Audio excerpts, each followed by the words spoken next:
The peace of God shining in me now.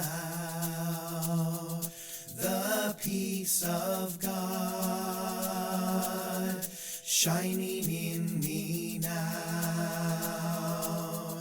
The peace of God shining in me now. The peace of God is shining in me now. The peace of God shining in me now. The peace of God shining in me now. The peace of God shining in me. The peace of God shining in me now. The peace of God shining in me now. Welcome everyone to the Friday morning group of A Course in Miracles at Unity on the River. Thank you for coming, and thank you for coming live streamers. Wow, this is a little bit loud. Let me turn it down.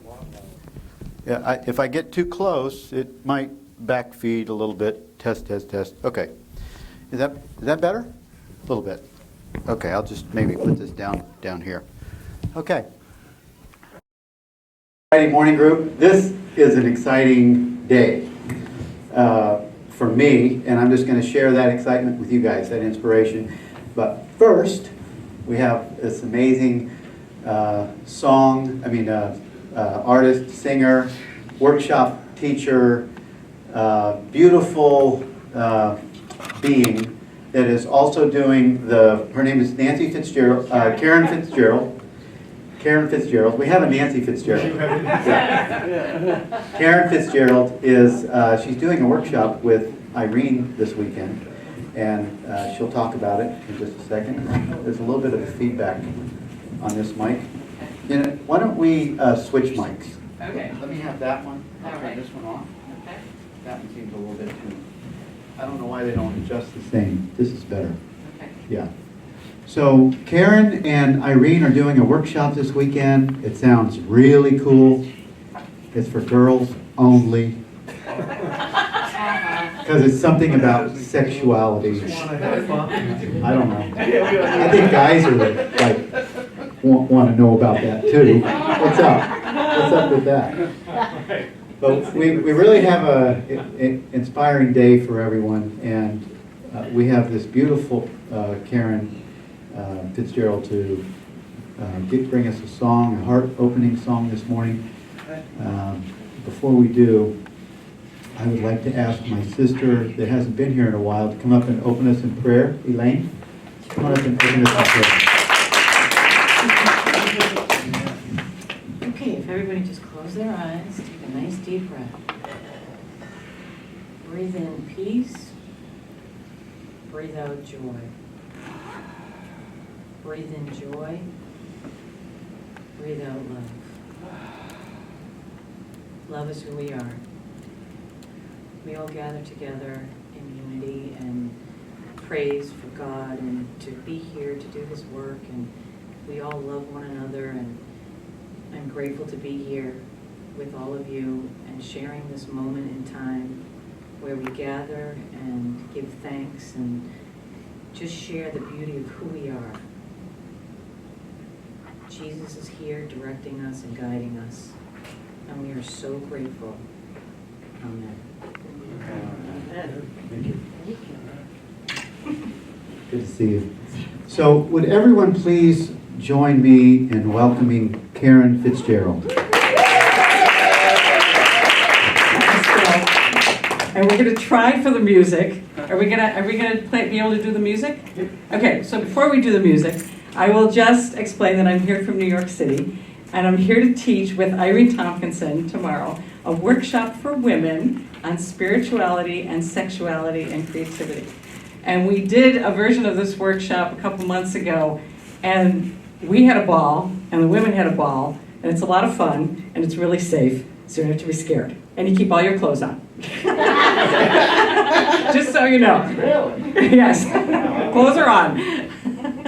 And we're going to try this with the music, and if we can't get it with the music, that's okay too, because I'll just sing it. This is a song by Karen Drucker, and while Bill is setting up the music, I will tell you that the way I first heard it, I was going through a really tough time. I was going through my divorce after 25 years, and I was in a really down space, and I turned on PBS one day, and there was a show called The Quest, and a lot of spiritual teachers were on there, and Karen Drucker sang this song, and I went from my sad mood to a joyful mood, so I want to share that with you.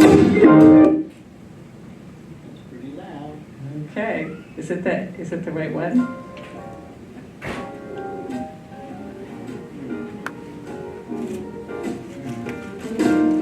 Woke up this morning, something wasn't right. My poor head was a-throbbing 'cause I tossed and turned all night. And this unfamiliar feeling, it shook me up inside. The truth it was revealing was a part of me had died. So I called my higher self. She gave me the bad news. She said, your life is just too good. You've lost the right to sing the blues. That broken down old Chevy was eating me alive. Well, I visualized a Lexus, and now it's sitting in my drive. And that man of mine, that scoundrel, that rotten low-down bum, transformed him into a love god with a sizable trust fund. And everywhere I looked, I was confronted with the clues. When life gets this darn good, you've lost the right to sing the blues. Well, you can sing the blues if you can't pay the rent. You can sing the blues if all your money has been spent. But what gives me the right to sing that morbid tune when I'm steaming with my honey in my sauna in Cancun? Well, now you've heard my story, and you understand the pain of searching and not finding any reason to complain. My stars are in alignment, my house is all feng shui. I'm filled with peace and harmony, my bills have all been paid. I let go of the struggle, you know I pay my dues. When life gets this darn good, you've lost the right to sing the blues. Piano accompaniment, you can all dance in your seats, clap a little bit. I'll dance here if you want. We have a camera on. And you can dance at home. That's something I really would encourage. Everybody dance.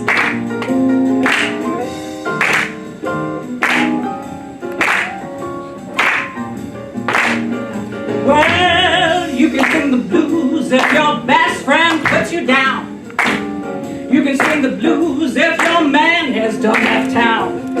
But what gives me the right to sing that mournful tune when I'm steaming with my honey in my sauna in Cancun? Well, now you've heard my story, and you understand the pain of searching and not finding any reason to complain.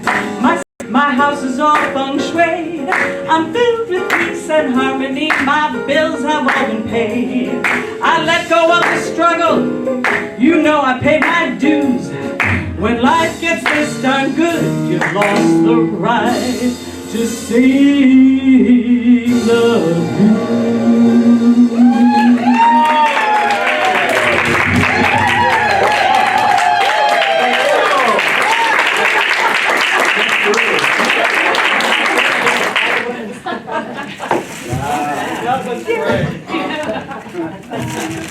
Thank you. Thank you.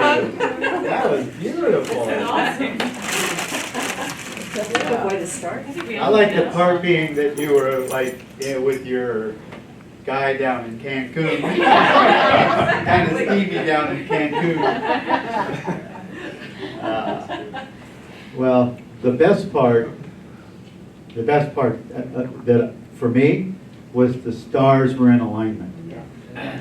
The stars were in alignment, and actually, that's that's kind of a good way to start this morning, because I'm going to talk about Christ's vision. And it really, this just happens to be day 26 on the 40 day, and it's Christ's vision. And we're just going to talk about how's Christ's vision working out for you. I'm going to tell you how it's working out for me, and you can sort of see if it's working the same for you. Because Christ's vision is the ability, if you want to use that word, attainment. Christ's vision allows us to see beyond the world of time and space. It really allows us to see things without the body's eyes and without using the senses. And so it's almost like it's a sixth sense experience. And I had a situation I wrote a blog the other day, and then I did a video blog about this, and I'm just going to share how Christ's vision works for me. And I just saw this. It happened in a nanosecond. Like we get these ahas, we get these little things, these shifts in perception, and all of a sudden we have a new way of seeing. And I feel that that's what the Course is really leading us to every step of the way, is how are we seeing with a new being when that shift occurs. Well, this happened, I was in a little bit of conflict that I brought on to myself for a few days, and I was talking about the situation that was occurring to Lisa. Lisa and I were at home, and I was talking about all of this, I was talking about a story of events that was happening, and as I was talking about the story, all of a sudden I saw the story being spoken by the person, Bill, to the person, Lisa. I saw, as an observer, everything that I just said, everything that I just described. And Lisa goes, "That sounds like a lot of drama. Do you want all that drama?"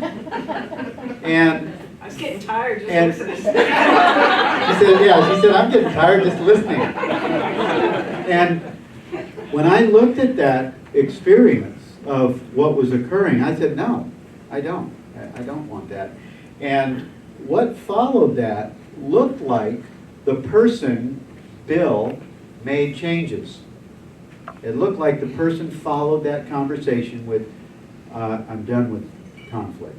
It's like Al came in this morning, we were arranging the chairs, and he and I were kind of talking back and forth, and I wanted something this way, and he was doing it that way, and he said, "I'm done with conflict. I'm going in the kitchen and make coffee." So it's that recognition. We think that Christ's vision is something, a new way of seeing. It is. But the way it happens is very subtle, because what happens is awareness. The awareness that's always there sees it, just notices it. In that instant, whatever was a conflict, whatever was an illusion, whatever was a false experience, is dissolved in that instant. And then the person makes a decision to have a different experience. So it doesn't happen and that's why a shift never happens at the level of behavior. You can't say, "I'm not doing that anymore. I hate myself. I'm not going to eat those anymore. I'm not going to say that again." No. Behavior is never a resolve. It always has to be at the level of the mind, where all healing is accomplished, where all healing occurs, is at the level of seeing. At the level of seeing. And then saying no. Or brushing it aside and realizing that the mind of Christ is in play. The mind of Christ has remembered itself And anything that is in front of that light experience is dissolved in the presence of the light.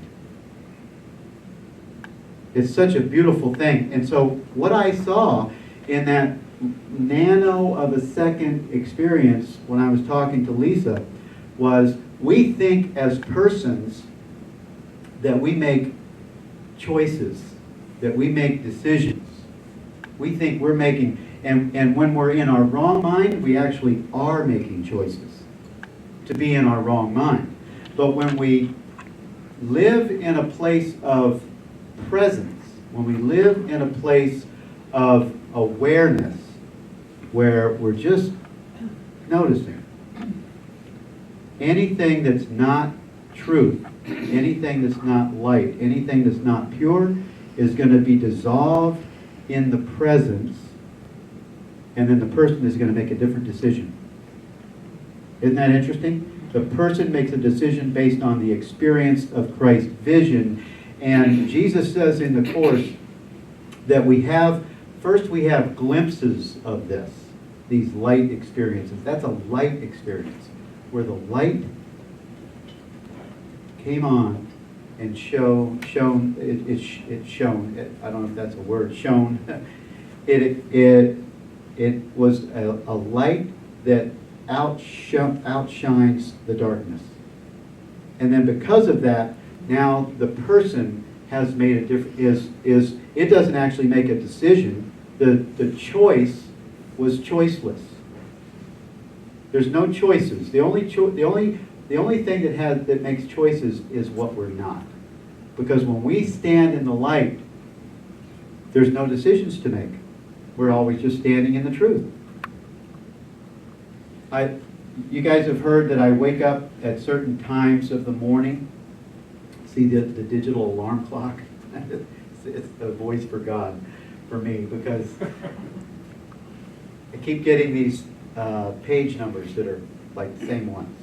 232, 235, 233. All of these page numbers. And then this morning I got 235 and 532, and I went, what is that? 235 and 532. And it keeps pointing me to the experience that Jesus describes in the Course as being in the real world, as living in the real world. Who would like to live in the real world? Everyone. Well, you can do it right now. You can live in the real world. The real world experience is happening right this second, this moment right now. And this one right now. And this second right now. The real world is living in the very present moment, every second. And so, and actually I'm going to read from the Course where Jesus talks about finding the present, because that's one of the pages. Actually, I landed on, I went to 232 to 235, and there was some cool stuff that showed up for me there. But when I started looking at the real world experience, what is the real world? What does Jesus say about the real world? He says when you are no longer coming from a place of seeing your brother in the past or yourself in the past or the future, you're living in that present moment. And that is required to see the real world. So if I'm drawn to say, oh, Shirley, do you remember? Bam, I've taken myself out of being present. When I start using the past as a reference, I've located both of us in time and space. And you just think about that. That's can you live from that place? I think it takes practice. The Course says you have to learn this, and then it becomes something that you do all the time. But let me just read to this. Read from the Finding the Present. To perceive truly is to be aware of all reality through awareness of your own. But for this, no illusions can rise to meet your sight, for reality leaves no room for any error. This means that you perceive a brother only as you see him now. Only as you see him now. So if I have a grievance, if I have a memory of something that you did, or I did to you, I'm not being in the now. And so I can use that as a kind of as a benchmark to notice, wow, am I bringing the past up right here? Am I using, you know where it happens the most? When we use a reference for someone. We say, oh, you did that to me, I can't let you do this. You did this, I can't let you do this. We do that so often. Let me check your references. Right? When we sit down with someone to hire them, I need to check your references. Do we need to check someone's references? Or do we need to come to the place of awareness? And I want to describe awareness just for a second, just so everyone gets it, the same reference for what awareness is. Awareness is listening to this voice right now. Awareness is present, that's hearing this voice be spoken. And you can turn your ears, you can close your ears, and awareness will still be present. You can close your eyes, plug your ears, close your nostrils so you can close off your senses, and awareness is still there. So it's not using, even though the body's eyes are being used to see a person up here, the ears are being used, awareness is being present. It's always happening. Awareness, when the baby was born, came out of the womb, or the C-section, awareness was present. The baby didn't have an identity, didn't have a name yet. Awareness was there. This is awareness. Awareness is just it's a recognition that something is occurring. And I looked up, I love this, this is like my favorite of all words is awareness. I can't get it out of my mind. And I was talking to Lisa about it the other day, and she was saying that awareness sounds like a verb. And I said, I don't know. I don't know if it's a verb or it's just an is. And then we looked it up, and awareness is a noun. Awareness is a noun, but I think it acts like a verb because it actually does know movement. It recognizes movement. So the place where awareness is important is because when you're having conversations with yourself or someone else, awareness is a key component of Christ's vision. Because you're recognizing that you're out of alignment by what you're saying or what you're feeling. That comes to you from being aware of it. And once you're aware of it, once you see from that place of awareness anything that's not the truth, if you're stepping into that place of awareness, and I like to say that you get there quietly. I think when your heart is opened from a heart-opening music, movement, a quiet meditation, just a place of stillness, that's where awareness lies. And when any movement comes up in front of awareness,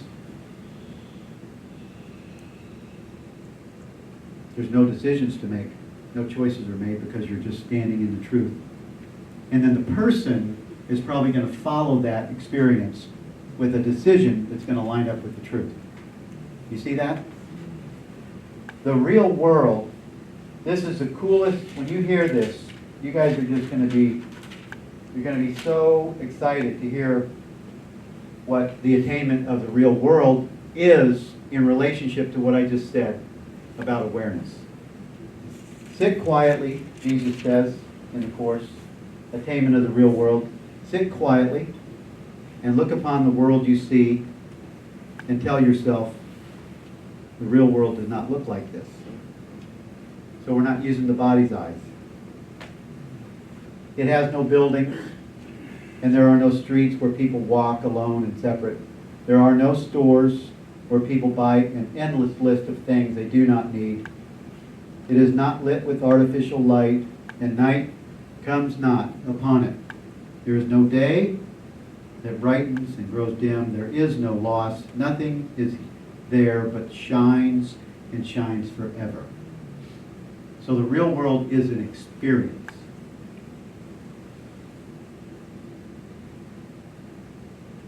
I'm going to skip a few paragraphs and go to 5. It says, you have been wrong about the world because you have misjudged yourself. From such a twisted reference point, what could you see? All seeing starts with the perceiver, who judges what is true or what is false. And what he judges false, he does not see. You who would judge reality cannot see it. For whenever judgment enters, reality has slipped away. The out of mind is out of sight, because what is denied is there, but is not recognized. Here's where awareness falls in.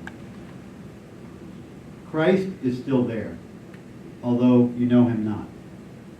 His being does not depend on your recognition. He lives within you in the quiet present and waits for you to leave the past behind and enter into the world he holds out for you in love. He lives within you in the quiet present. That's the awareness. That's where Christ lives in us in the quiet present. No one in this distracted world but has seen some glimpses of the other world about him. Yet while he still lays value on his own, he will deny the vision of the other, maintaining that he loves what he loves not, and following not the road that love points out. So, did you just hear that? Love points out a road. When we're in just that quiet place of presence, being present, being in awareness, and that's why being still just for a moment is like, it'll change everything. It's a game changer because it gets you back into alignment. When I saw the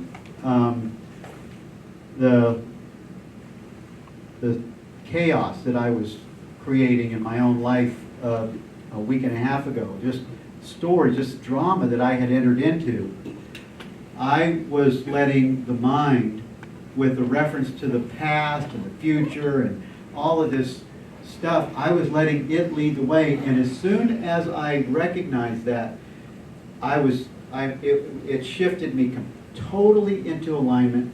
And I wrote an email to someone and said, I only want the peace of God. I love you. And I'm telling you, the peace of God came on me like a flood. It was just filled my every part of my being, didn't it? Lisa she watched this happen over a period of about 10 minutes. Bam! I was changed because I recognized, and it wasn't. I'm not even saying it was the person that recognized it. The Christ came in because I invited the presence to be. That's all that happened. And we all have that. Now watch this next sentence here.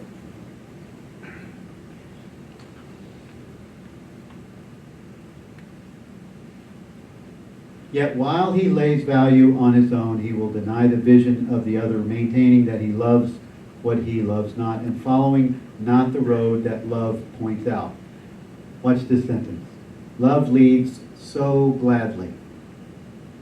As you follow him, you will rejoice that you have found his company and learned of him the joyful journey home. if we want to experience the real world every day, all the time, we just learn, and he said learn, we learn to practice being present. We learn to practice being in the now. And we notice that the mind is running a story when it needs references about the past. Uses references of the past or uses any reference to the future. If we want to live in the real world, we only need to just be present in the now. And then the person doesn't make decisions. Because the self that's installed the Christ, that has put Christ back in the decision-making chair, the decision-making role, the Christ sees the defilement or sees the altar and makes it clean. It's the story of the Holy of Holies in the Old Testament, where the Holy of Holies, that's the Christ, it's the Shekinah glory that's described in Judaism, where the Christ sees the altar and knows that it's clean. And that's what happens in our mind. And when that happens, the person follows makes a decision that's totally in alignment. And it's following the road, the joyful journey home. Love leads so gladly. So I just want to invite everyone to recognize that you have this ability of Christ's vision, and it is everything. And it's so easy to get there. Just be willing to see it from awareness. See it from peace and in the presence of God that we are. I love you. I bless you. Thank you for joining me this morning. I'm going to turn it over to Lisa. And I have a question. Oh. Not a question, a Okay. statement I want to say. Okay. Just an observation. I've been, I did a lot of totally with living in the now, and everybody wants to live in the now, live in the presence. But one thing I recognized with that, people are trying so hard to live in the now. I realized that when I thought I was living in the now, I wasn't living in the now with Jesus. I was living in the now, in the presence, with the ego system. Mm-hmm. And that is such a wonderful thing to see, how you think you're living in the now, trying to live in the now, but you're living with the full-blown ego system. Amen. And when I saw that, it was like, oh my God. So living in the now doesn't mean living in the now. No, you have to not bring the past into the present, and you're not using the future, and you are totally in alignment with your Christ self, and Jesus is totally in charge. But the key is even future, past, yes, that's in the ego system. But living, to me, now living in the presence is living with Jesus in his mind, healed mind, and recognizing my mind is also healed. But if I'm trying to live here in this now with stuff going on, I'm not living in the now. I'm trying, Well, you're not living But I in the realize, now. all I want to just say is there's a difference between the now and the now. Amen. That's all, yes, that's all I'm going to say. And that made it, because I've been trying for years to live in the now, but it wasn't, it was living with the ego now. That's all I can explain. And it was very, Well, thank you for very sharing helpful. that. It's fine. You can live in that state. I'm not aware of that now. That What ego now, I'm not aware of that now. Well, yeah, but I wasn't either. Yeah. I wasn't either. Good. Until I recognized, if you're trying to live in the now, you're with the ego. Right. Because now I live in the now, and there is no trying. Yeah. It's present. Yeah. It sounds like the difference between living it in the mind as a person and living it in the experience as the Christ. Yeah, so I mean, it's just a shady side of now. Yeah. Yeah. Okay, well, I'm gonna bring Lisa up. Maybe she'll have some words to say about that.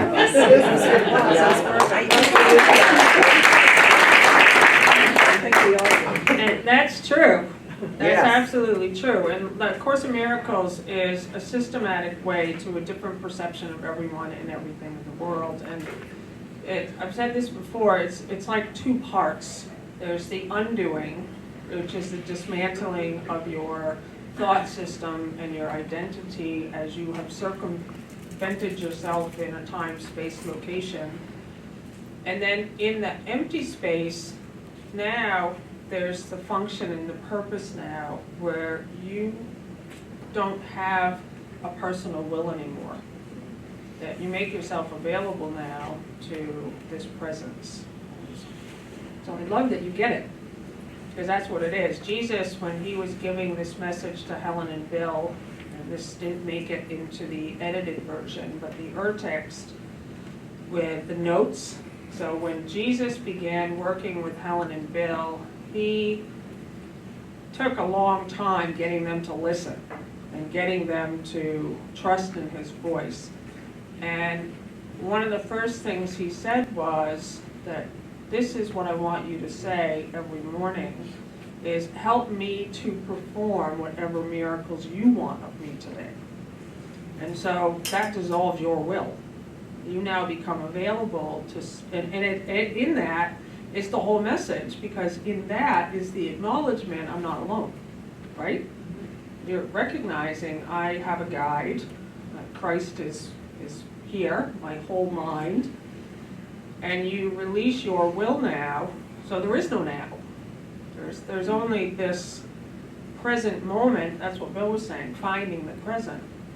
And what I wanted to it's great that he sent out a message at the same time that I was doing the 40-day message, which was on Christ vision and becoming aware of the observer. And there's this video that's flying around right now, and I'm grateful that it's getting like 1 million hits and everyone loves it. And it's this video of this black guy who's saying, I don't even know how it says it, but he's basically saying, don't look at my skin color. And then, have you guys seen this video? Yeah. Who's seen this video? Is it Prince E? I've heard of that. What? Is it Prince E? It's a guy named Prince E? I don't know who it is, but it's this black guy, and then for the whole rest of the video, it's his voice in a whole bunch of different bodies. Male, female, young, old, all sorts of, but it's his voice. And what I was thinking about that is most of us have already reached that level of looking past skin color and gender and age. So here in the world, we say, look past the body and see the person. What Christ vision asks for us to do is look past the person. So that's the step. So you look past the body. So I'm looking past what I think is here. And Jesus says, you still see the body and you still hear the stories, but your choice is to see the light that shines eternally there. So, and this takes practice, because we're so used to hearing, so most people can get past the body. Say, okay, I'm going to get past your body. But then where we mostly get stuck is we hear you tell the story. I have cancer. And we're, oh, I'm so sorry. But Christ's vision goes right through the story and the person to the light that's there. And what I love about A Course in Miracles is that you can learn it. It has practical tools for you to begin to live in this way. And I wanted to just read something. I think I brought it.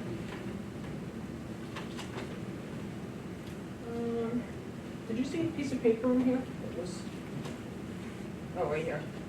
There it is. So quantum science has proven what we with A Course in Miracles have been saying for years. There is no world. They've proven it. And I'm going to read a little article here. And what this article says, they started this experiment in 1978, and the research came out, and this is what Bill's talking about, choice. So this experiment, they came out with the results, and the article was in May 2015. I just saw the article yesterday. Someone sent it to me. But did that really happen? See, this is where it gets weird. So I think an article got sent to me. But what this article says is that reality does not exist until you observe it. And they've proven it now. Does that make sense to everybody? Yeah. So I can't quite comprehend some of this stuff. It's so mind-bending. But what it's saying is you think you made a choice. You think, but the only way you can think you made a choice is by standing in the point after the choice, remembering the different things you chose between, and now you're over here telling a story about what you thought was your choice. But the choice didn't exist until you were over here observing it and telling the story. Does this make sense to anyone? Yes. Okay.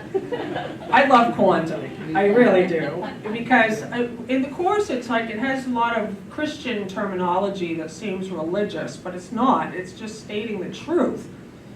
And what A Course in Miracles says is you take a journey without distance to a place you never left. That's quantum. Okay? You take a journey without distance to a place you never left. Does that make sense to everybody? Yeah. This is a very advanced class then, because that's mind training. Like you think you're in a location and you think you are going somewhere. I'm reaching enlightenment, I'm sad and I'm going to take these steps, I'm going to do workbook lessons, I'm going to remember what I am, and then I'll be in an experience of peace and joy. But what it's saying is you're already in an experience of peace and joy, and you have forgotten that. So there's no journey actually. And so I'm just going to read this because it's pretty short, and then we'll just open it up for comments. So it says, the bizarre nature of reality as laid out by quantum theory has survived another test, with scientists performing a famous experiment and proving that reality does not exist unless it is measured. Physicists at the Australian National University have conducted John Wheeler's delayed choice thought experiment, which involves a moving object that is given the choice to act like a particle or a wave. Wheeler's experiment then asks, at which point does the object decide? And I want you to think about this in relation to your life. You think you are deciding things. Like I could go back over my life and I could tell you every turning point when something dramatic seemed to happen. But is that only because I'm standing in this point right now and choosing? Like quantum says there's infinite number of possibilities going on at all times. But because your mind has like zoomed in on one or two possibilities, those are the ones you see. I have no money, I'm sick, people don't listen to me, I'm an alcoholic, but you only see those things because that's your observation, and that becomes your reality then. Does that make sense? Mm-hmm. And you can free, this is why I love A Course in Miracles, at any single instant you can free yourself from the story. And that's why Jesus says your past didn't happen the way you think it happened. You actually had a happy childhood. Every single person in this room actually had a happy childhood. Do you believe that? I'm having trouble with that one. So what it says is, it says, common sense says the object is either wave-like or particle-like, independent of how we measure it. But quantum physics predicts that whether you observe wave-like behavior, which is interference, or particle behavior, which is no interference, depends only on how it is actually measured at the end of the journey. This is exactly what the ANU team found. It proves that measurement is everything. At the quantum level, reality does not exist if you are not looking at it. Despite the apparent weirdness, the results confirm the validity of quantum theory, which governs the world of the very small and has enabled the development of many technologies such as LEDs, lasers, and computer chips. The NAU team not only succeeded in building the experiment, which seemed nearly impossible when it was proposed in 1978, but reversed Wheeler's original concept of light beams being bounced by mirrors and instead used atoms scattered by laser light. Quantum physics predictions about interference seems odd enough when applied to light, which seems more like a wave, but to have done the experiment with atoms, which are complicated things that have mass and interact with electric fields and so on, adds to the weirdness. So what they did, this is just almost done, it says that the team trapped a collection of helium atoms in a suspended state known as Bose-Einstein condensate, and then ejected them until there was only one single atom left. The single atom was then dropped through a pair of counter-propagating laser beams, which formed a grating pattern that acted as a crossroads in the same way a solid grating would scatter light. A second light, grating to recombine the paths, were randomly added, so these are the choices that you think you have in life. And randomly added, which led to constructive or destructive interference as if the atom had traveled both paths. When the second light grating was not added, no interference was observed as if the atom chose only one path.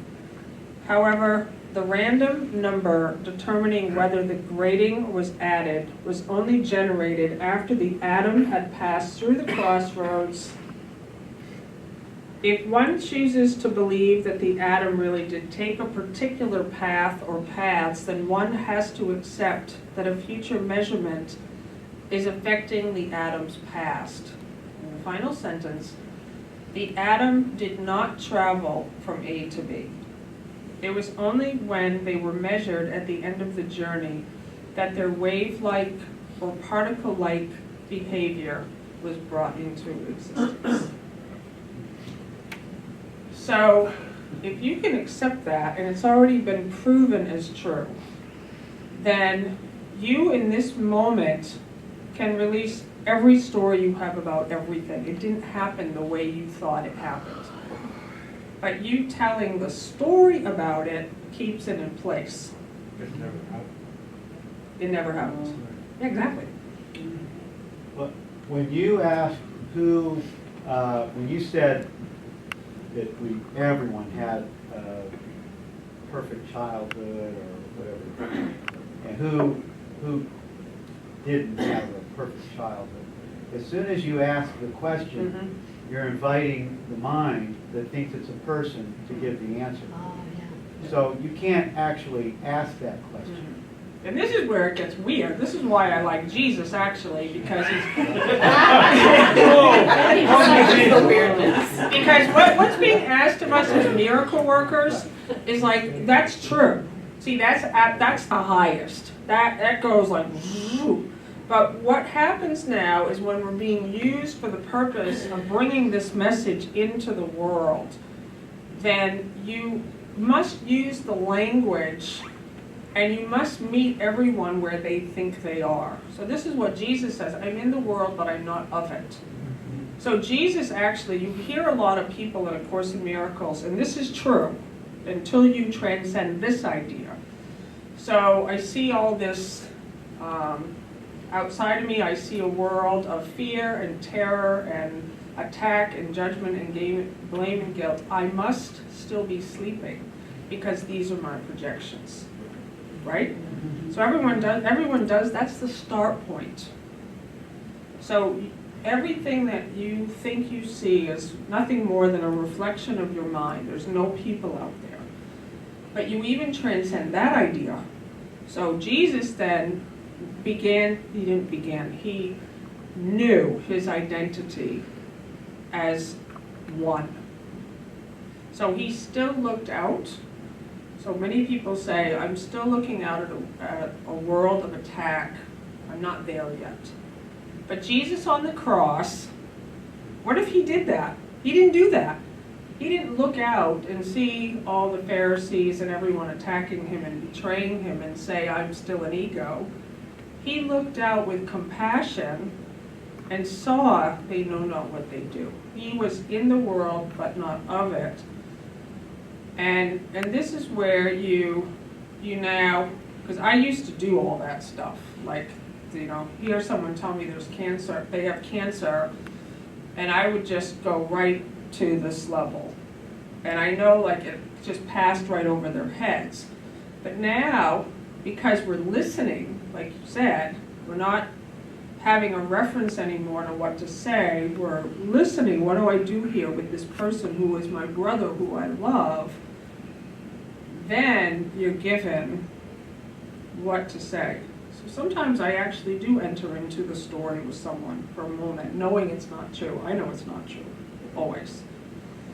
But I have to listen and say, at what level can I reach them at?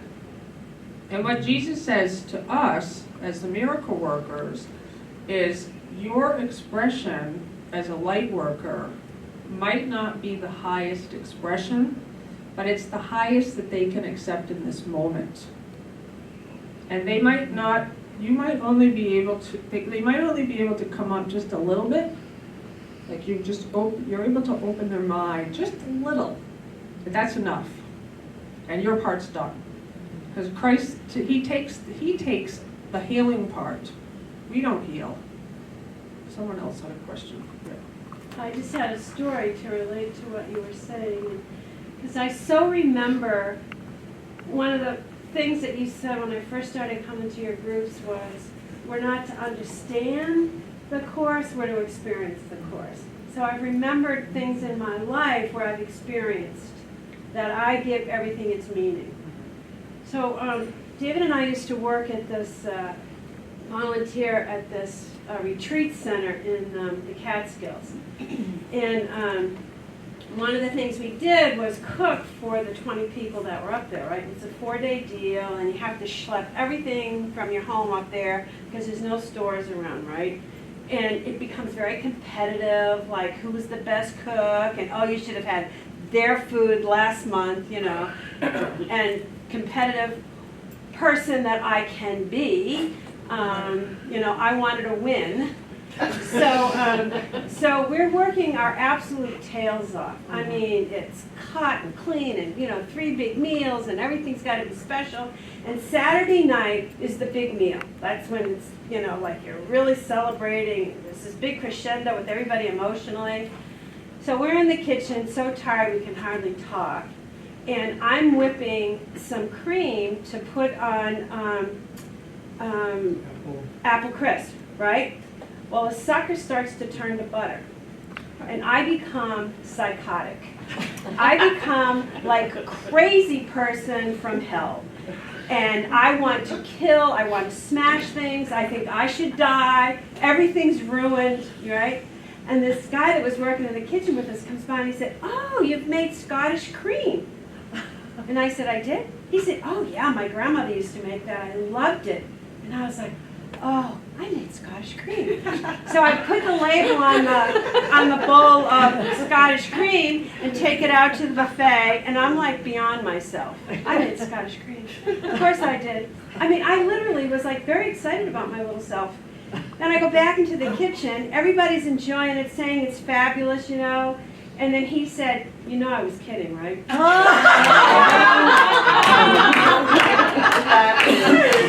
I watched my brain just go like, oh my God, you are not well. But it was like just the instant, because he gave me a different meaning. Exactly. Now my ego goes and runs with that, and then I come back in the kitchen and it's like, you are a horse's ass. I just want to give, we have 3 minutes left for the live stream. I just want to close it out with one story, and then we'll take a break and we'll come back with the questions. But like, just to give you an example of what it means that you all had a happy childhood, every single person here. Like someone on Facebook the other day, she's been doing the 40 days, absolutely loves it, and her son has moved back in with her, and he's doing drugs, he's manipulative, he's angry, he's yelling at her all the time, and he doesn't want to work. And so she said, I just could use some advice. And so I was out with him for a second, and then usually I ask people to just ask your guide. That's sort of my thing, look within. Don't look outside of yourself. But in that moment I thought, well, first of all, no one has that kind of power to take away your peace and joy. No one. That's the first thing. And the second thing I reminded her of is when you're in the ego's thought system, all that can happen is this sending out the scavenger dogs to find everything that the other person did wrong. The scavenger dog goes and finds it, brings it back to you, lays it on your feet, and you have proof now of what this person, why they're a slacker, they're manipulative, this person is saying these things. I can prove it, I could tape it, I could videotape it and prove to you that this person does not respect me and they hurt me. But when you shift and you do it by willingness, you say, okay, I want to see things differently, you are now working with the Holy Spirit. The Holy Spirit goes out and finds everything that's good and brings that back to you as proof. So I said to her, tell me everything that's awesome about your son. Just tell me what's good about him. Within seconds, I got a message back from her, and she goes, oh my God, he is a phenomenal being. That's the miracle. You begin to see, and what happened, you don't have a attachment on the outcome anymore. The situation changes now because you changed your mind about it. So this is a very practical course, and I'm really grateful that you're all here. This is the second coming. Christ is here, and he's in you. This is the second coming now. So I thank you all. 1 minute. Linda, would you like to say a closing prayer? Sure. Up here. My sister.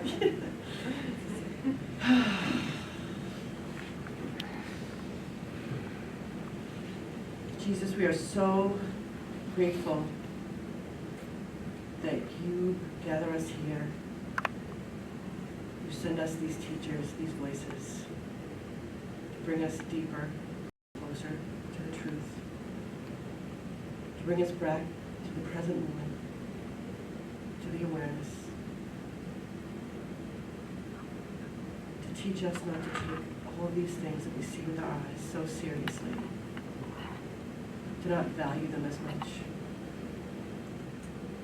just to be among this mighty group as we all realize together the truth of who we are. And we celebrate that, and we see that in each other. And so it is. Well, thank you everyone for listening on live stream. And we'll take a break. The peace of God shining in me now. The peace of God shining in me now. The peace of God shining in me now.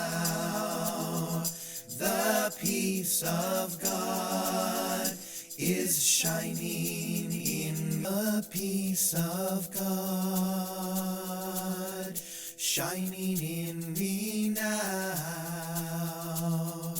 The peace of God shining in me now.